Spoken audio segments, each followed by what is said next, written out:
선아영은 아침마다 같은 시간에 눈을 떴습니다.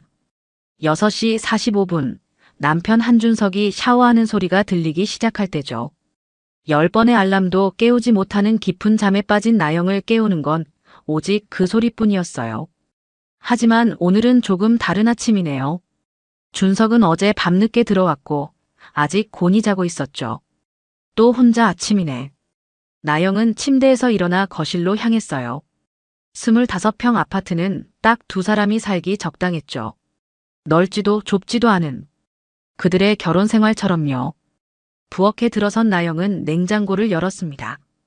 요구르트 한 개와 토스트 한 조각, 매일 아침 그녀의 식사였어요. 회사에 도착하자 익숙한 사무실 풍경이 펼쳐졌습니다. 깔끔하게 정돈된 책상과 모니터, 그리고 직원들의 얼굴들.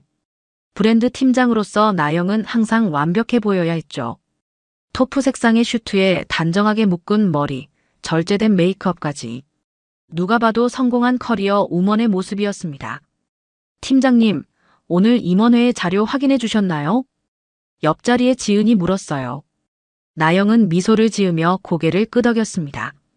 그녀는 항상 미리 준비했고 실수하는 법이 없었죠. 하버드 경영대학원을 졸업하고 글로벌 기업에서 경력을 쌓은 뒤 현재의 자리까지 그녀의 이력은 흠잡을 데 없었어요. 지은 씨, 이따 상우 본부장님 오시면 바로 회의실로 안내해 주세요. 나영은 차분한 목소리로 말했습니다. 그러나 윤상우 본부장의 이름을 말할 때 그녀의 눈빛이 미세하게 변했어요. 아무도 알아채지 못할 만큼 작은 변화였지만 점심시간 나영은 혼자 샐러드를 먹으며 휴대폰을 확인했습니다.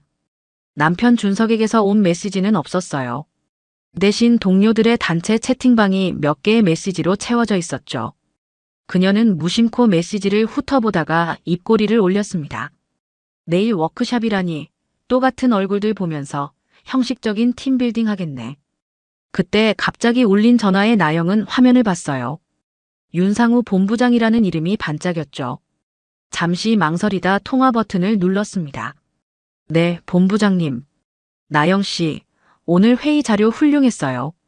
그런데 일본 출장건 같이 가주실 수 있을까요? 다음 주 월요일부터 3일간이에요. 나영의 심장이 빠르게 뛰기 시작했어요. 윤상우와의 출장은 처음이었죠. 그의 목소리에서 느껴지는 미묘한 뉘앙스가 그녀의 가슴 한구석을 간지럽혔습니다. 네, 괜찮습니다. 준비해 두겠습니다. 전화를 끊은 나영은 깊은 한숨을 내쉬었어요. 그녀는 결혼한 지 7년 더 이상 설렘이라는 감정을 느끼지 못했습니다. 준석은 좋은 남편이었지만 그녀에게 필요한 것은 그런 평온함이 아니었어요. 누군가 그녀를 간절히 원해주는 열정. 그것이 그녀의 욕망이었죠. 저녁 집에 돌아온 나영은 텅 빈 집을 바라봤어요. 준석의 메시지가 와 있었습니다. 오늘도 늦어요. 미안해.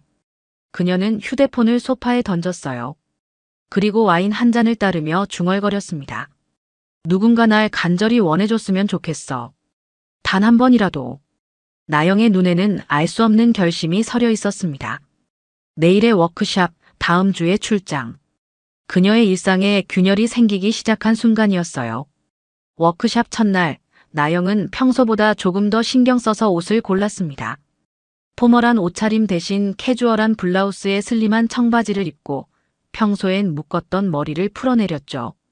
거울 앞에서 자신의 모습을 바라보며 입술을 살짝 깨물었어요. 37, 아직 매력적인 나이였습니다. 이런 모습도 나쁘지 않네. 리조트에 도착한 나영은 팀원들과 인사를 나누며 프로그램에 참여했습니다. 오전 내내 지루한 발표와 토론이 이어졌고 점심시간이 되자 모두 식당으로 향했어요. 그때 처음 그를 봤습니다. 낯선 얼굴, 어쩐지 시선을 끄는 청년이었죠. 안녕하세요, 팀장님. 마케팅팀 새로운 박지민입니다.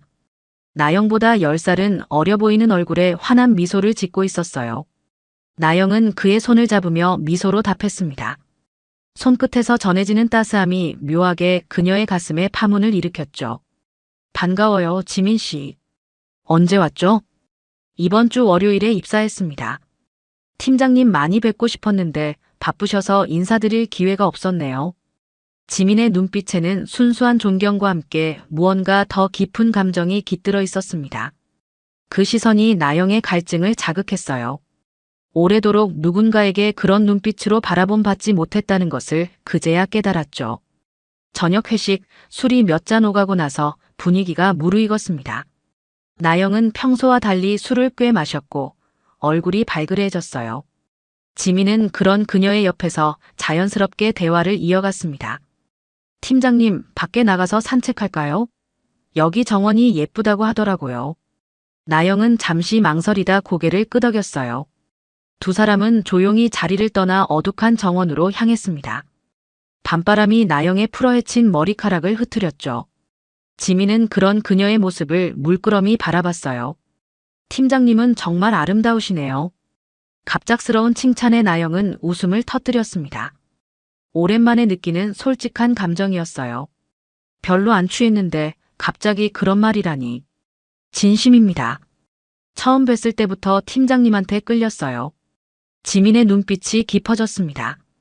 나영은 자신도 모르게 그에게 한 걸음 다가섰어요. 순간 두 사람의 입술이 맞닿았죠. 짧지만 강렬한 키스. 나영의 심장이 미친 듯이 뛰기 시작했습니다. 미안해요. 내가 취했나 봐. 나영이 떨리는 목소리로 말했어요. 하지만 지민은 대답 대신 그녀를 더 가까이 끌어당겼습니다. 두 번째 키스는 더 길고 깊었죠. 나영은 그의 품에 안겨 자신의 욕망에 몸을 맡겼어요. 절대 아무한테도 말하지 마요. 이건 우리 둘만의 비밀이에요. 나영의 간절한 부탁에 지민은 고개를 끄덕였습니다. 일주일 후 나영은 윤상우와 함께 일본 출장길에 올랐어요. 비행기 안에서 그녀는 조용히 서류를 검토하며 집중하는 척했지만 가끔 윤상우와 눈이 마주칠 때마다 묘한 긴장감이 감돌았습니다. 도쿄의 호텔 회의를 마친 후 나영과 윤상우는 호텔바에서 술을 마셨어요. 그는 45, 성공한 비즈니스맨의 모든 요소를 갖추고 있었죠. 자신감 넘치는 말투와 깊은 눈빛, 그리고 그녀를 바라보는 관심 어린 시선까지. 나영 씨, 당신의 업무 능력이 항상 놀랍네요. 더 높은 자리에 있어야 할 사람인데. 윤상우의 칭찬에 나영은 미소를 지었습니다. 그의 말에는 분명한 암시가 깔려 있었어요. 전 제 자리를 찾고 싶어요. 나영이 와인 잔을 돌리며 말했죠. 윤상우는 그녀의 손등에 자신의 손을 살며시 얹었습니다. 그 자리에 어울리는 사람이네. 그날 밤 나영은 윤상우의 객실에서 나오며 자신의 행동에 대해 생각했어요. 지민과의 관계, 그리고 윤상우와의 새로운 관계. 그녀는 자신의 행동이 잘못됐다고 생각하지 않았습니다. 단지 그녀의 갈증을 채우는 방법일 뿐이었죠. 욕망의 문을 활짝 연 나영은 이제 더 이상 돌아갈 수 없었어요. 서울로 돌아온 후 나영은 이중 생활을 시작했습니다. 낮에는 완벽한 팀장으로, 저녁에는 때로는 지민의 연인으로, 때로는 윤상우의 애인으로 변신했어요. 그리고 집에서는 준석의 무심한 아내로 돌아왔죠. 스릴과 배신감, 욕망과 죄책감이 뒤섞인 나날들이 계속됐습니다. 한 달이 지났을까요? 나영의 이중 생활은 점점 더 복잡해져 갔습니다. 처음엔 설렘과 스릴로 가득했던 비밀 관계가 이제는 섬세한 줄타기가 되어버렸죠. 특히 지민과의 관계에서 미묘한 변화가 느껴지기 시작했어요. 누나, 요즘 왜 연락이 뜸해요? 회사 화장실 앞에서 우연히 마주친 지민이 낮은 목소리로 물었습니다. 그의 눈빛에는 서운함과 의심이 교차했어요. 나영은 주변을 살피며 빠르게 대답했죠. 바빠서 그래. 이따 메시지 보낼게. 하지만 나영의 눈은 지민을 똑바로 바라보지 못했습니다. 그녀의 마음 한구석에서는 죄책감이 조금씩 자라나고 있었죠. 지민을 만나는 날엔 윤상우의 메시지를 무시하고 윤상우를 만날 땐 지민에게 거짓말을 했어요. 그리고 집에 돌아가면 남편 준석에게는 또 다른 거짓말을 했습니다. 그날 오후 본부장실로 불려간 나영은 윤상우와 단둘이 마주 앉았어요. 그는 평소와 달리 차분하고 진지한 표정이었습니다. 나영 씨, 솔직히 물어볼게요. 요즘 누굴 만나요? 갑작스러운 질문에 나영의 심장이 멎는 듯 했어요. 윤상우의 눈빛은 날카로웠습니다.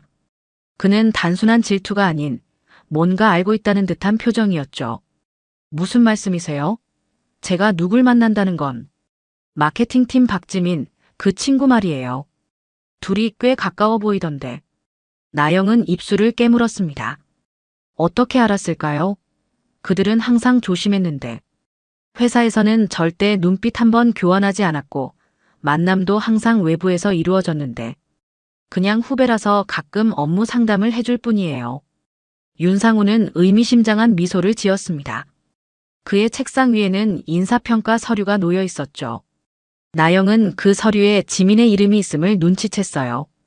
그렇군요. 참, 다음 인사이동 때 그 친구 평가는 어떻게 생각해요? 꽤 유망한가요? 윤상우의 질문에는 숨겨진 의미가 있었습니다. 나영은 순간 자신의 위치가 위태롭다는 것을 깨달았어요. 윤상우는 그녀의 약점을 쥐고 있었고 그것을 언제든지 이용할 수 있었죠. 아직 판단하기 이른 것 같아요. 더 지켜봐야죠. 사무실을 나온 나영은 화장실에 들어가 거울 앞에 섰습니다. 창백한 얼굴이 그녀를 맞이했어요. 그녀의 완벽한 가면에 금이 가기 시작한 거죠. 한편 마케팅팀에서는 지민을 둘러싼 소문이 퍼지기 시작했습니다. 팀장님과 너무 친하다, 특별 대우를 받는다는 말들이 돌았어요. 나영은 그 소문을 듣고 불안해졌죠.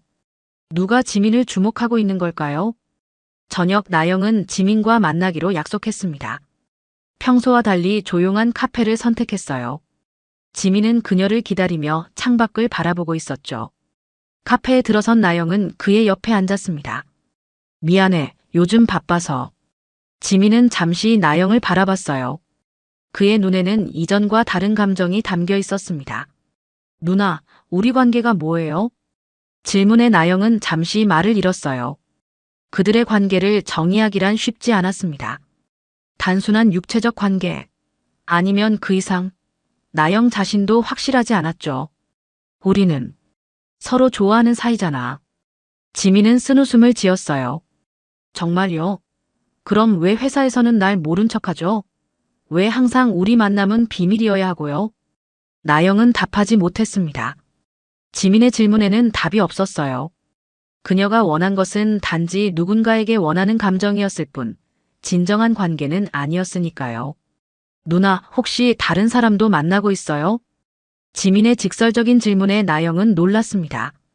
그의 눈빛은 이미 답을 알고 있는 듯 했어요. 나영의 침묵이 모든 것을 말해주고 있었죠. 그냥 느낌이 와요. 누나가 날 볼 때마다 다른 생각을 하는 것 같아서. 지민의 말에 나영의 가슴이 아팠습니다. 그녀는 결국 지민에게도 상처를 주고 있었어요. 하지만 이제 와서 모든 것을 정리할 자신이 없었죠. 윤상우와의 관계는 단순한 감정이 아닌 그녀의 커리어와도 연결되어 있었으니까요. 한편 집에서는 준석이 점점 더 멀어져 갔습니다. 그는 더 늦게 귀가하고 주말에도 회사에 가는 일이 잦아졌어요. 나영은 그런 준석을 의심할 여유조차 없었죠. 그녀의 머릿속은 온통 자신의 복잡한 관계를 정리하는 것으로 가득 차 있었으니까요. 어느 날 밤, 준석이 노트북을 들고 늦게 들어왔습니다. 그는 평소와 달리 나영에게 말을 걸었어요. 나영아, 요즘 회사 일 바빠. 오랜만에 들은 준석의 관심 어린 질문에 나영은 깜짝 놀랐습니다. 그녀는 긴장한 채로 대답했어요. 응, 좀 바빠.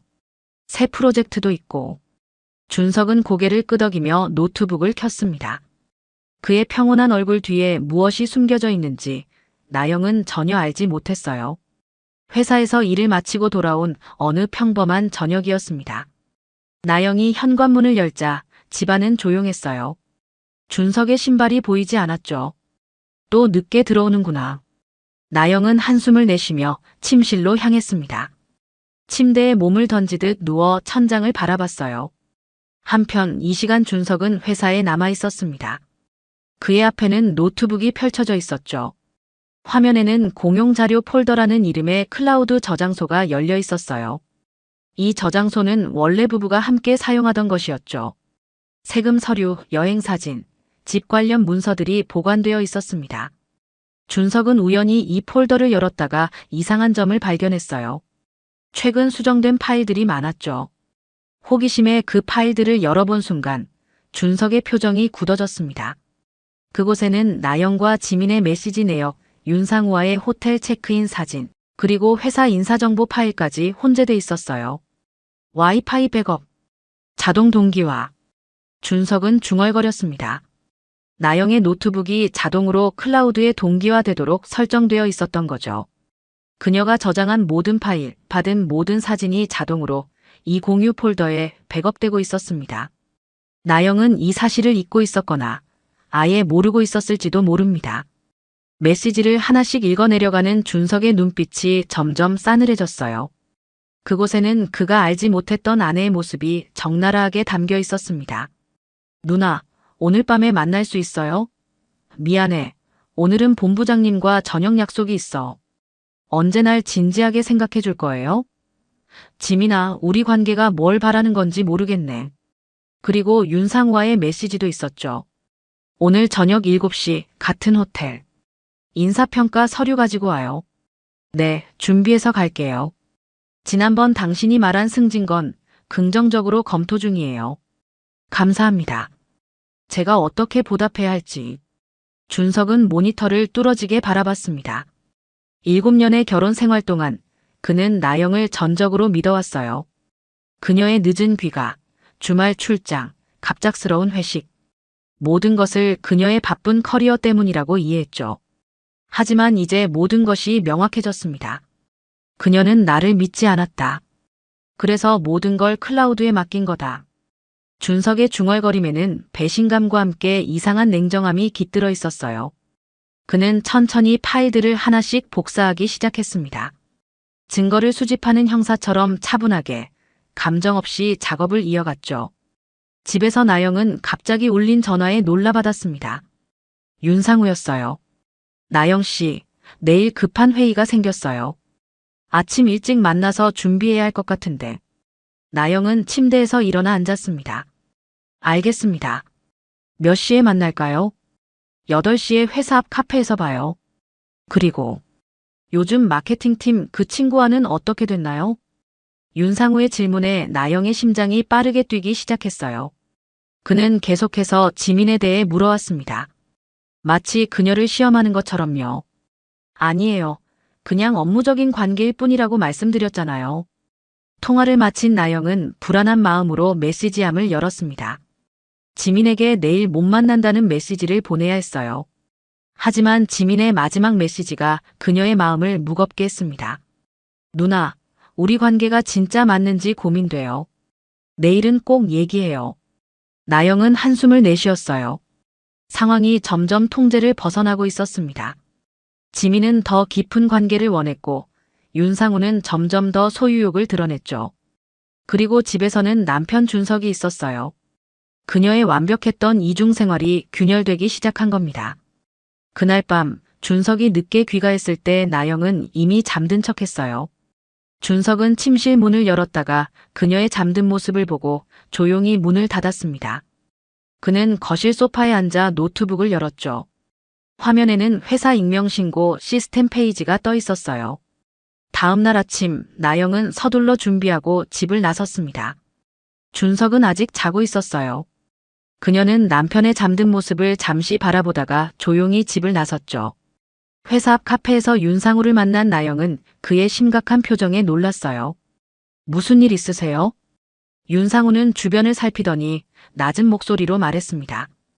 회사에 우리 관계에 대한 익명 제보가 들어왔어요.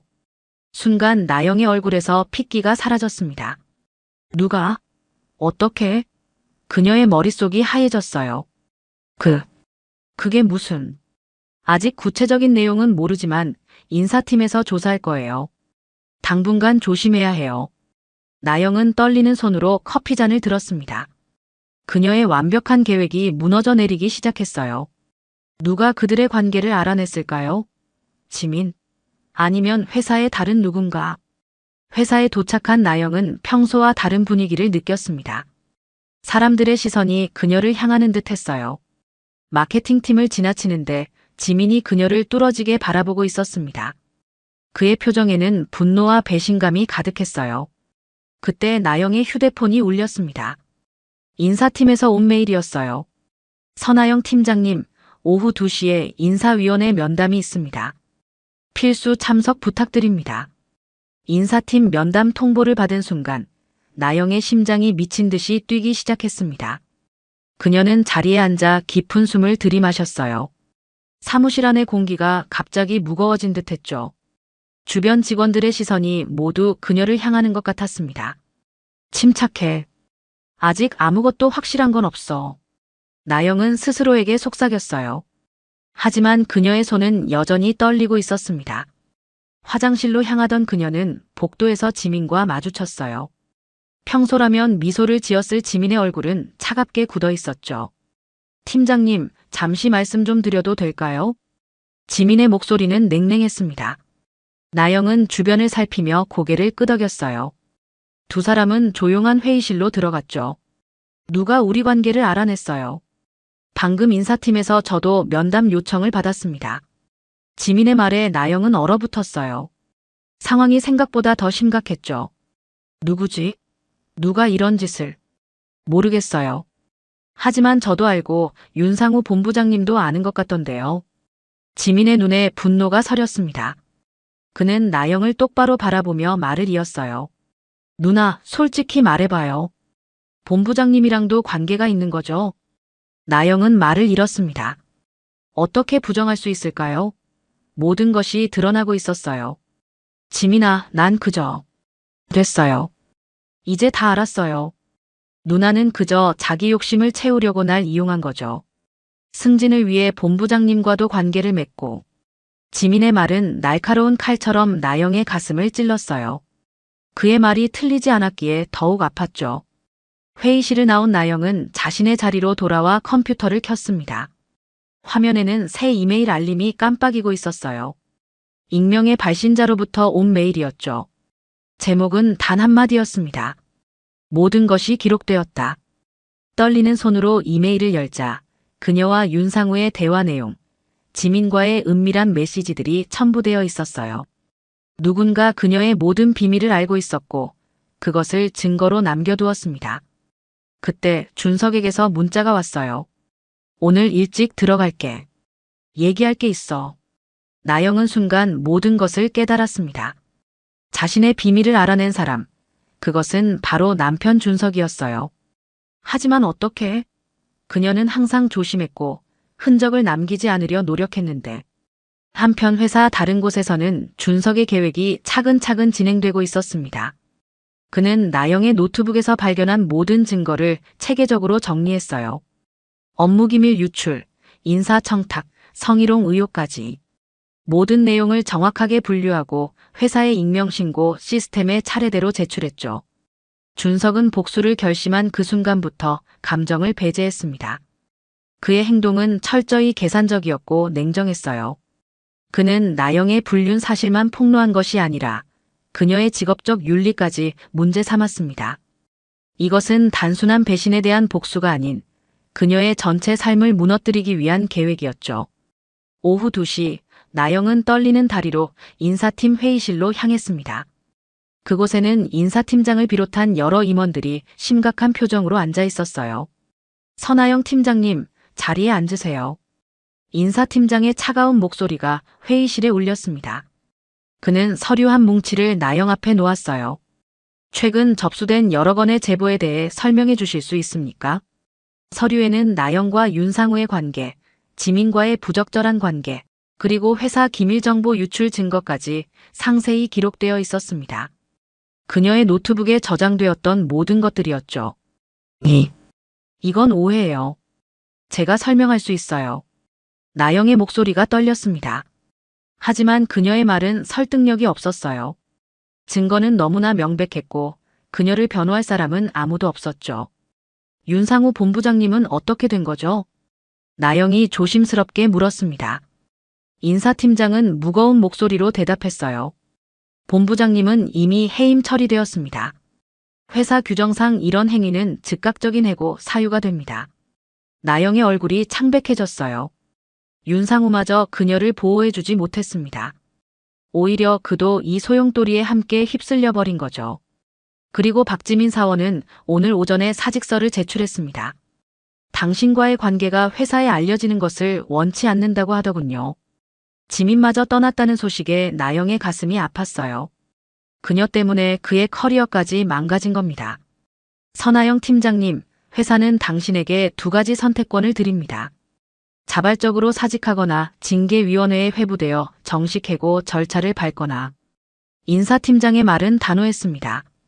나영에게는 선택의 여지가 없었어요. 자발적 사직이 그나마 이력에 상처를 덜 남길 테니까요. 회의실을 나온 나영은 마지막으로 자신의 자리를 정리하기 위해 사무실로 향했습니다. 사람들의 시선이 그녀를 따라다녔어요. 모두가 이미 소문을 들은 듯했죠. 짐을 싸는 나영에게 지은이 다가왔습니다. 한때 가장 가까운 동료였던 그녀의 눈에는 실망감이 가득했어요. 팀장님, 정말 그런 일이 있었던 거예요? 나영은 대답 대신 고개를 숙였습니다. 더 이상 변명할 힘도 의지도 없었어요. 모든 짐을 정리하고 사무실을 나서려는 순간 지민이 나타났습니다. 그는 나영 앞에 잠시 서 있다가 작은 목소리로 말했어요. 누나, 당신은 사랑을 가장한 욕망이었어요. 진짜 사랑이 아니었죠. 그 말을 남기고 지민은 돌아섰습니다. 나영은 그대로 주저앉아 눈물을 쏟았어요. 그녀의 완벽했던 삶이 한순간에 무너져 내린 겁니다. 텅 빈 사무실에 혼자 남은 나영은 자신이 잃어버린 모든 것을 떠올렸습니다. 명예, 커리어, 두 남자와의 관계, 그리고 곧 깨질 결혼까지. 그녀가 욕망의 문을 열었을 때 그 뒤에 기다리고 있는 것이 이런 파멸일 줄은 몰랐어요. 퇴직 처리가 된 다음 날, 나영은 아침부터 술을 마셨습니다. 평소라면 결코 하지 않았을 행동이었죠. 낮 12시, 그녀는 이미 두 번째 와인병을 비우고 있었어요. 거실 바닥에는 온갖 서류들이 흩어져 있었습니다. 이력서, 경력증명서, 그동안 받았던 상장들까지. 모든 것이 이제는 의미 없어 보였어요. 17년. 내 인생의 17년이 이렇게 끝나다니. 나영은 중얼거렸습니다. 대학 졸업 후 쉼없이 달려온 그녀의 커리어가 하루아침에 무너져 내렸어요. 그녀의 눈에 눈물이 고였습니다. 이제 와서야 자신이 얼마나 어리석었는지 깨달았죠. 초인종 소리에 나영은 흐트러진 머리를 대충 정리하며 문을 열었습니다. 문 앞에는 준석이 서 있었어요. 그의 표정은 여전히 차가웠습니다. 들어가도 될까? 준석의 목소리는 감정이 배제된 듯 했어요. 나영은 말없이 문을 열어주었습니다. 준석은 흩어진 서류들과 와인병을 보며 한숨을 내쉬었죠. 짐 정리하러 왔어. 당분간 호텔에 있을 거야. 나영은 준석을 바라봤습니다. 이제야 그녀는 남편의 눈에 담긴 깊은 상처를 볼 수 있었어요. 그의 평온한 표정 아래 숨겨진 분노와 배신감이 느껴졌죠. 네가 한 거지? 회사에 제보한 게. 나영의 목소리가 떨렸습니다. 준석은 잠시 그녀를 바라보다 고개를 끄덕였어요. 내 노트북이 우리 공유 클라우드에 자동 백업되고 있었어. 모든 메시지, 사진, 파일들이 그대로 저장됐지. 나영은 그 말에 얼굴을 감쌌습니다. 어떻게 그런 실수를 했을까요? 기술의 밝은 준석이 설정해준 클라우드 시스템을. 그녀는 완전히 잊고 있었던 거죠. 왜 그랬어? 그냥 이혼하자고 할 수도 있었잖아. 나영의 질문에 준석은 쓴웃음을 지었어요. 네가 나를 속인 방식 그대로 돌려준 것뿐이야. 넌 내게 거짓말을 했고 나도 직접적으로 대면하지 않았지. 그게 우리 관계였으니까. 준석의 말은 날카로웠지만 사실이었습니다. 그들의 결혼은 오래전부터 진실성을 잃었어요. 서로에게 중요한 이야기를 하지 않고 각자의 세계에 갇혀 살았죠. 내가 미안해. 나영은 간신히 말을 이었습니다. 하지만 준석의 표정은 변하지 않았어요. 이제 와서 사과해도 아무것도 달라지지 않아. 우리 둘 다 달라질 수 없어. 준석은 침실로 향했습니다. 그는 체계적으로 자신의 물건들을 가방에 담기 시작했어요. 옷가지, 책, 소중히 간직하던 물건들. 7년의 결혼 생활이 몇 개의 가방으로 정리되는 순간이었죠. 나영은 소파에 앉아 그 모습을 지켜봤습니다.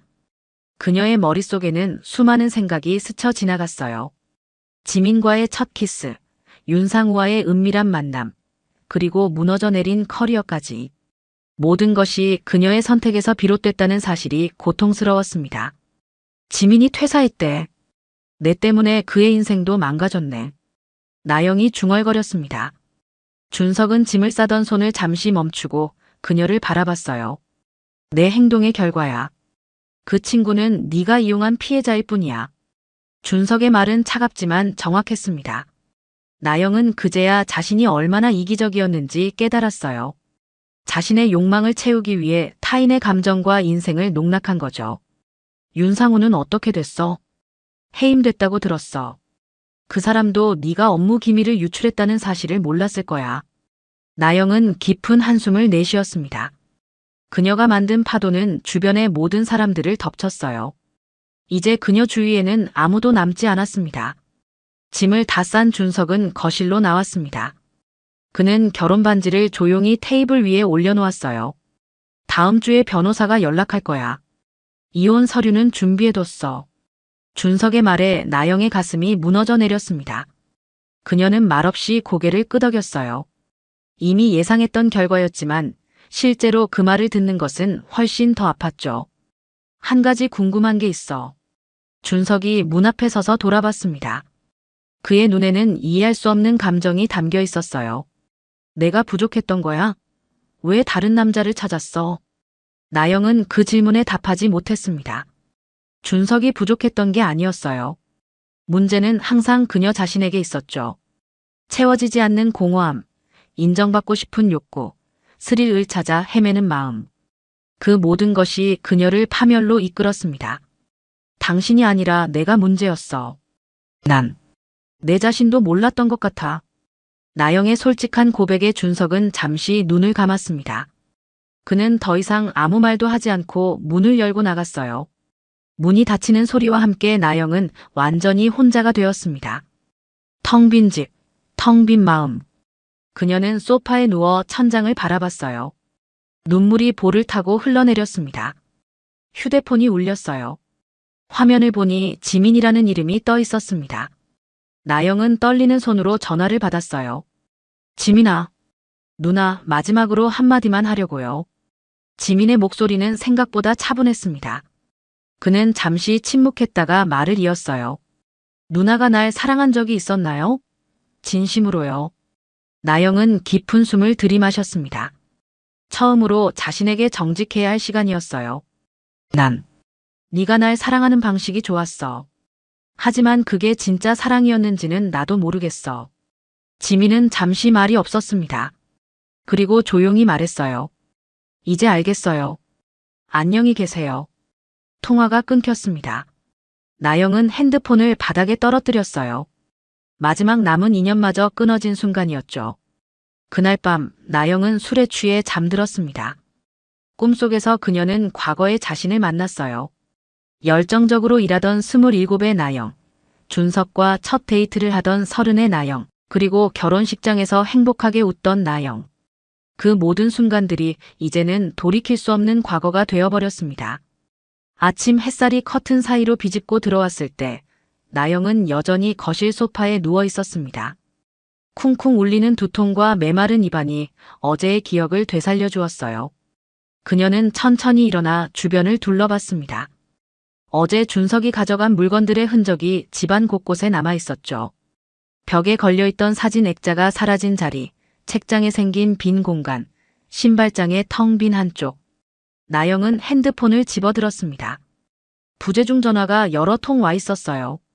어머니, 동생, 그리고 몇몇 친구들. 아마도 그녀의 갑작스러운 퇴사 소식이 전해진 모양이었죠. 하지만 그녀는 아무에게도 연락할 용기가 나지 않았습니다. 무슨 말을 해야 할지, 어떻게 설명해야 할지 막막했어요. 현관 초인종 소리에 나영은 깜짝 놀랐습니다. 누굴까? 준석일까? 그녀는 흐트러진 모습을 신경 쓰지 않고 문을 열었어요. 문 앞에는 낯선 남자가 서 있었습니다. 선아영 씨 맞으신가요? 김태현 변호사입니다. 한준석 씨의 위임을 받아왔습니다. 나영은 말없이 고개를 끄덕였어요. 변호사는 공손하게 인사하며 서류 가방을 들어 보였습니다.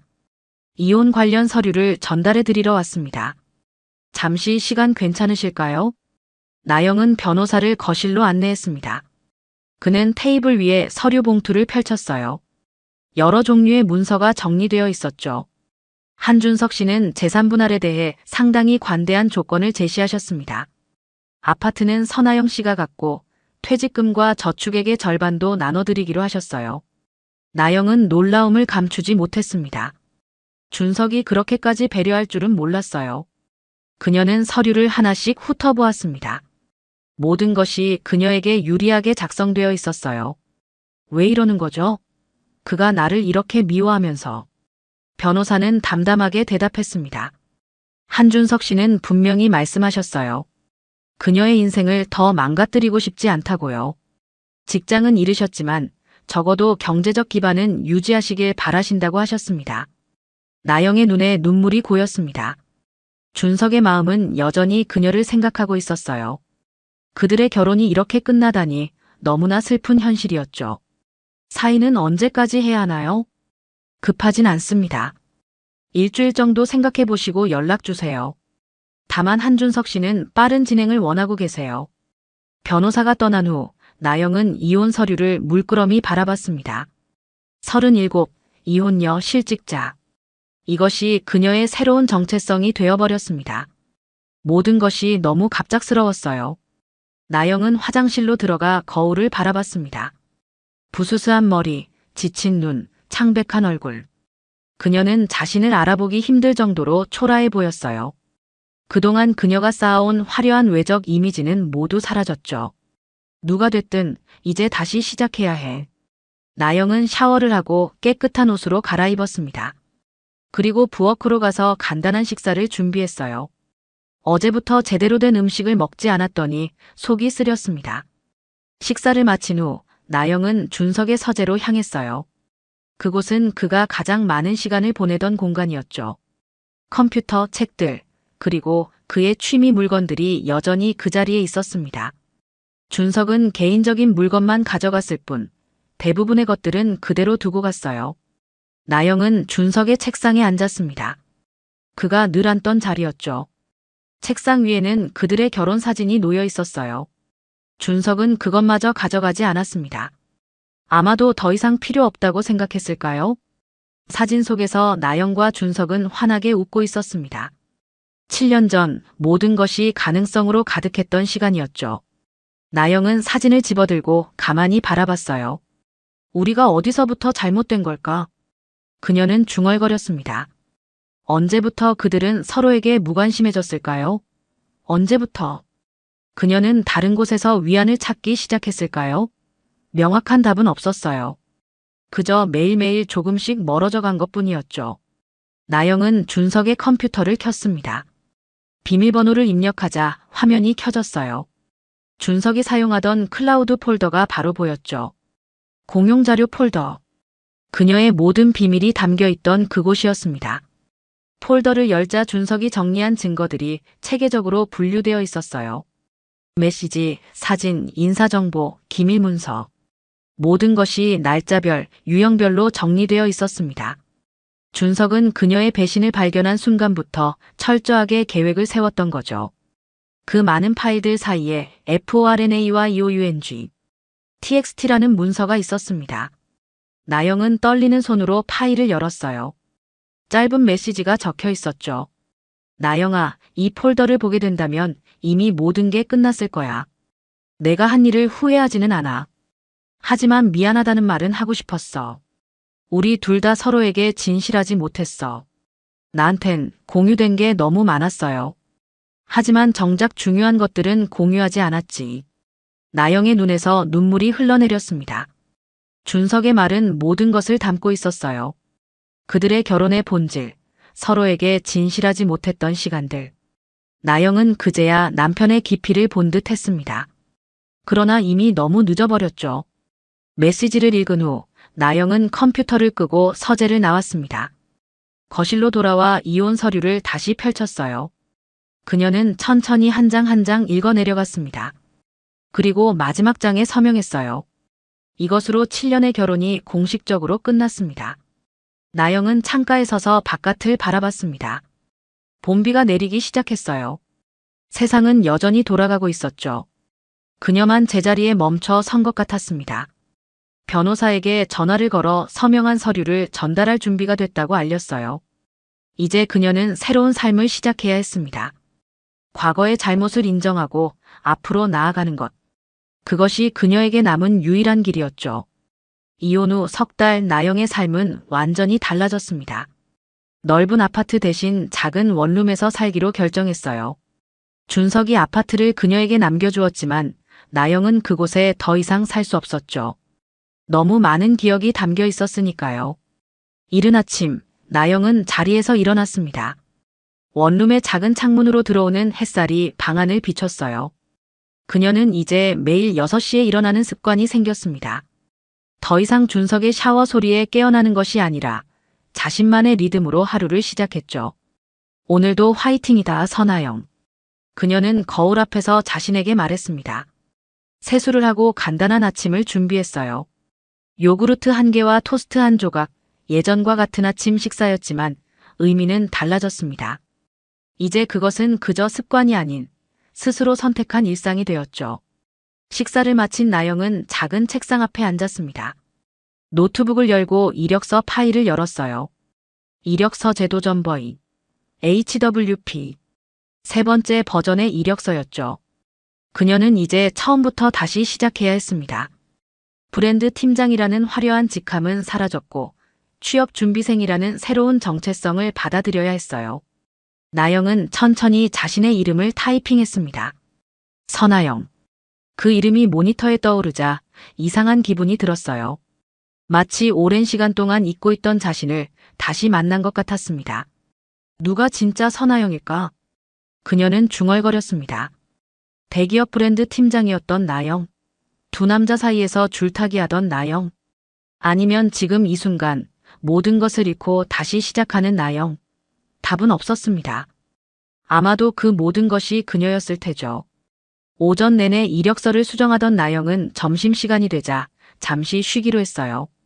그녀는 원룸 근처 작은 공원으로 나갔습니다. 날씨가 좋았어요. 햇살은 따스했고 바람은 선선했죠. 나영은 벤치에 앉아 도시락을 먹으며 주변을 둘러봤습니다. 공원에는 다양한 사람들이 있었어요. 아이들과 놀아주는 젊은 부모들, 산책하는 노부부, 점심을 먹는 직장인들. 모두가 자신만의 삶을 살아가고 있었죠. 나영은 문득 자신이 이 거대한 삶의 흐름 속에 작은 일부라는 것을 깨달았습니다. 나만 세상이 무너진 것 같았는데 다들 각자의 삶을 살아가고 있네. 그 생각은 묘하게 그녀에게 위안이 되었어요. 세상은 계속 돌아가고 그녀도 언젠가는 다시 자리를 잡을 수 있을 거라는 희망이 생겼습니다. 공원에서 돌아온 나영은 다시 이력서 작업에 몰두했어요. 이번에는 자신의 강점을 솔직하게 써내려갔습니다. 더 이상 화려한 수식어나 과장된 표현은 필요 없었어요. 그저 있는 그대로의 자신을 보여주는 것이 중요했죠. 저녁이 되자 나영은 준석의 변호사에게서 온 이메일을 확인했습니다. 이혼 절차가 완전히 마무리되었다는 내용이었어요. 이제 그녀는 법적으로도 완전히 혼자가 되었습니다. 예상했던 소식이었지만 여전히 가슴 한구석이 아팠어요. 나영은 휴대폰을 들어 연락처를 살펴봤습니다. 지민의 번호가 아직 남아 있었어요. 그녀는 잠시 망설이다가 메시지를 보내기로 했습니다. 지민아, 어떻게 지내? 나는 이제 모든 걸 새로 시작하려고 해. 내게 정말 미안해. 진심으로. 메시지를 보낸 후 나영은 깊은 한숨을 내쉬었습니다. 답장이 올 거라고 기대하지는 않았어요. 그저 마음속의 짐을 조금이라도 덜고 싶었을 뿐이었죠. 예상대로 지민에게서 답장은 오지 않았습니다. 하지만 이상하게도 나영은 괜찮았어요. 그녀는 더 이상 누군가의 인정이나 관심을 갈구하지 않았습니다. 스스로를 인정하고 스스로에게 솔직해지는 법을 배우고 있었죠. 밤이 깊어가는데도 나영은 잠이 오지 않았어요. 그녀는 노트북을 다시 열고 문서를 하나 새로 만들었습니다. 제목은 새로운 시작이었어요. 그리고 천천히 글을 써내려갔습니다. 나는 선아영이다. 37살 이혼녀 구직자. 나는 큰 실수를 했고 그로 인해 많은 것을 잃었다. 하지만 이제 다시 시작하려 한다. 더 이상 타인의 시선에 흔들리지 않고 진정한 나를 찾아가는 여정을 시작할 것이다. 글을 쓰는 동안 나영의 눈에서는 눈물이 흘러내렸습니다. 하지만 그것은 슬픔의 눈물이 아니었어요. 오랜 시간 자신을 속이며 살아온 무거운 짐을 내려놓는 해방감이었습니다. 다음 날 아침, 나영은 이력서를 여러 회사에 보냈어요. 예전처럼 대기업이 아닌 작은 회사들이었습니다. 그녀는 이제 화려한 커리어보다 의미 있는 일을 찾고 싶었어요. 어쩌면 그것이 그녀가 정말로 원했던 것인지도 모릅니다. 일주일 후, 나영은 한 중소기업에서 연락을 받았습니다. 면접 제안이었어요. 광고 기획자 포지션이었죠. 예전의 팀장 자리보다 훨씬 낮은 직급이었지만 나영은 기뻤습니다. 새로운 시작을 할 수 있는 기회였으니까요. 면접 당일 나영은 간결하고 단정한 옷차림으로 회사를 방문했어요. 화려한 명품 가방이나 액세서리는 없었습니다. 그저 있는 그대로의 모습이었죠. 선아영 씨, 이력이 화려하신데 왜 우리 같은 작은 회사에 지원하셨나요? 면접관의 질문에 나영은 솔직하게 대답했습니다. 제가 경험한 어려움을 통해 많은 것을 배웠습니다. 이제는 직함이나 연봉보다 의미 있는 일을 하고 싶어요. 저의 경험을 바탕으로 진정성 있는 브랜딩을 만들어가고 싶습니다. 면접은 예상보다 순조롭게 진행되었어요. 나영은 더 이상 완벽한 척하지 않았습니다. 자신의 장점과 함께 부족한 점도 솔직하게 이야기했죠. 그리고 그런 솔직함이 오히려 면접관들에게 진정성으로 다가간 것 같았습니다. 면접을 마치고 집으로 돌아오는 길, 나영은 문득 준석이 일하던 회사 앞을 지나게 되었어요. 그녀는 잠시 걸음을 멈추고 건물을 바라봤습니다. 준석은 어떻게 지내고 있을까? 여전히 조용히 개발 일을 하고 있을까? 나영은 그를 다시 만날 용기는 없었지만 그가 잘 지내기를 바랐어요. 집에 도착한 나영은 작은 화분에 물을 주었습니다. 이사 온 후 처음으로 키우기 시작한 식물이었어요. 작고 연약한 새싹이었지만 매일 조금씩 자라고 있었죠. 마치 그녀의 새로운 살처럼요. 나영은 노트북을 열고 오늘의 일기를 썼습니다. 더 이상 화려한 성공담도 비밀스러운 연애도 없었어요. 그저 평범한 일상과 솔직한 감정들 뿐이었죠. 하지만 그것이 진정한 그녀의 모습이었습니다. 오늘 면접을 봤다. 합격할지는 모르겠지만 처음으로 거짓 없이 나 자신을 보여줬다. 그것만으로도 충분히 의미가 있었다. 이제 나는 천천히 하지만 확실하게 앞으로 나아가고 있다. 나영은 창밖을 바라봤습니다. 해가 저물고 있었지만 그녀의 마음속에는 새로운 빛이 떠오르고 있었어요. 공유 폴더에 남겨진 사랑의 흔적들은 이제 과거가 되었습니다. 그리고 그녀는 드디어 진정한 자신을 찾기 위한 첫걸음을 내딛었습니다. 이제 진짜 선아영의 이야기가 시작된 것입니다.